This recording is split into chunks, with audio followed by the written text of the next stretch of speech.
In November 2004, a series of events took place off the coast of Southern California that would eventually change the way the United States government and the scientific community view unidentified objects in our airspace. This event is now widely known as the Nimitz TicTac incident. It involves a high-level encounter between elite United States Navy pilots and a physical object that demonstrated flight characteristics far beyond any known human technology.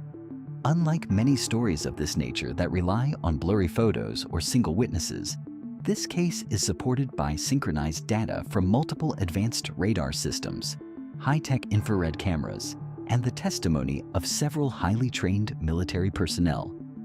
The case began not in the air, but on the radar screens of the USS Princeton, a Ticonderoga-class guided missile cruiser. For several days leading up to November 14th, radar operators on the Princeton had been tracking what they called anomalous aerial vehicles. These objects were appearing on the SPY-1 radar system, which was the most advanced naval radar in the world at the time. The operators observed these objects appearing at altitudes above 80,000 feet, well above the ceiling of commercial or standard military flight. Even more unusual was the way they moved. The radar tracked the objects dropping from 80,000 feet to just a few hundred feet above the ocean surface in less than a second. Under the laws of standard physics and aerodynamics, an object moving at that speed would generate a massive sonic boom and extreme heat. Yet the radar showed no such signatures. On November 14, 2004, the decision was made to investigate these radar tracks visually. Two F/A-18F Super Hornets launched from the aircraft carrier, a USS Nimitz, were diverted from a routine training mission to intercept the unknown contacts. The lead aircraft was piloted by Commander David Fravor, an experienced commanding officer of an elite strike fighter squadron, with Lieutenant Commander Alex Dietrich flying the second jet nearby. When they arrived at the coordinates provided by the Princeton, they initially saw nothing in the clear blue sky. However, looking down at the ocean, they noticed a disturbance in the water, an area of white water and foam about the size of a Boeing 737, suggesting something was submerged or hovering just below the surface. Hovering just above this disturbance was a solid white object.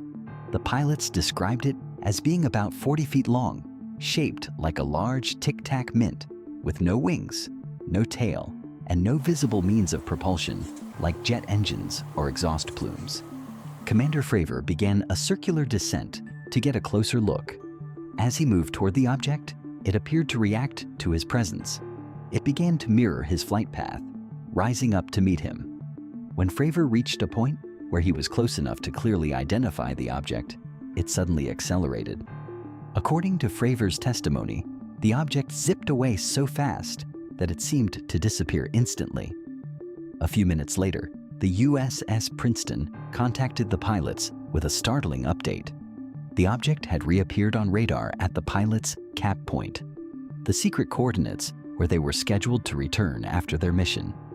The object had traveled 60 miles in less than a minute, arriving at the exact location the pilots were heading before they even got there. Later that day, another flight of Super Hornets equipped with an advanced infrared targeting pod known as an ATFLIR managed to track and record a similar object. This footage, now famous as the FLIR-1 video, showed a grain-like shape that remained stationary against high winds before suddenly accelerating out of the camera's field of view at a speed the sensor could not track. In the immediate aftermath of the incident, there was no public announcement. The data and recordings were collected, and for many years, the event remained a quiet topic of discussion within specific military circles. The pilots returned to their carriers, and while they filed reports, the incident did not lead to an immediate official investigation that the public was made aware of. It wasn't until 2017, 13 years later, that the New York Times published an exposé revealing the existence of a secret Pentagon program called the Advanced Aerospace Threat Identification Program, or AATIP. This program had been quietly studying the Nimitz case and other similar encounters involving military sensors. Along with this revelation, the 2004 footage was leaked and eventually officially declassified and released by the Department of Defense in 2020. The implications of the Nimitz TicTac incident are significant for several reasons. First, it moved the conversation regarding unidentified objects away from the realm of science fiction and into the realm of national security and flight safety. Because the objects were tracked by the Spy-1 radar on the ships, the APG-73 radar on the fighter jets, and the ATFLIR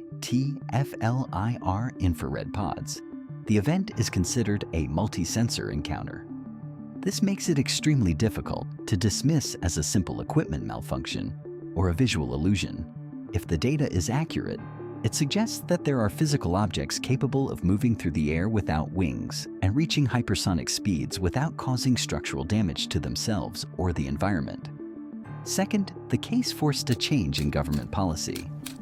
In response to the Nimitz incident and subsequent reports, the United States Congress held its first public hearings on unidentified aerial phenomena, or UAPs, in over 50 years. This led to the creation of the All-Domain Anomaly Resolution Office, which is now tasked with scientifically investigating these events. The case serves as a reminder that our current understanding of propulsion and materials science may be incomplete. Whether these objects represent highly classified domestic technology, advanced foreign hardware, or something else entirely.